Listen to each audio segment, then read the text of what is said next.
బీహార్లో కీలక పరిణామం చోటు చేసుకుంది. ఆర్జేడీతో తెగదెంపులు చేసేసుకున్న గంటల వ్యవధిలోనే లాలూ ఇంటి ముందు ఈడీ వాలిపోయింది. ఇప్పుడది నేషనల్ పాలిటిక్స్లో సంచలనంగా మారింది.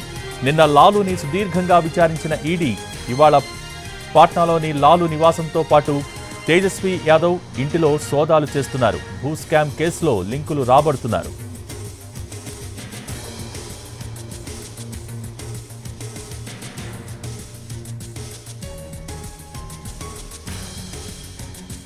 ఆర్జేడీ చీఫ్ లాలూ ప్రసాద్ యాదవ్ను ఈడీ సుదీర్ఘంగా విచారించింది.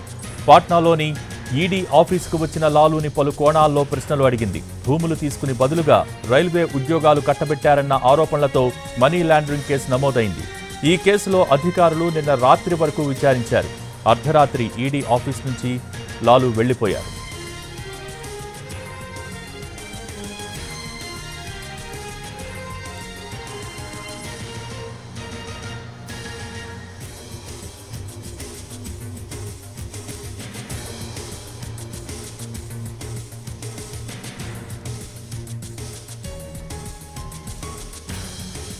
దర్యాప్తు అధికారి లాలూ స్టేట్మెంట్ను రికార్డ్ చేశారు. లాలూను ప్రశ్నించేందుకు ఢిల్లీ నుంచి ఈడీ అధికారులు వచ్చారు. ఈ కేసులో ఇటీవల లాలూ, ఆయన కుమారుడు తేజస్వి యాదవ్కు ఈడీ సమన్లు జారీ చేసింది. ఈడీ కార్యాలయానికి చేరుకున్న లాలూకు మద్దతుగా భారీ సంఖ్యలో కార్యకర్తలు తరలివచ్చారు. కేంద్ర ప్రభుత్వానికి వ్యతిరేకంగా నినాదాలు చేశారు. లాలూ వెంట ఆయన కుమార్తె మీసా భారతి వచ్చారు. లాలూ ఆరోగ్యం దృష్ట్యా సహాయంగా ఎవరినైనా అనుమతించాలన్న విజ్ఞప్తిని ఈడీ తోసిపుచ్చిందని లాలూ మరో కుమార్తె రోహిణి ఆచార్య ఆరోపించారు.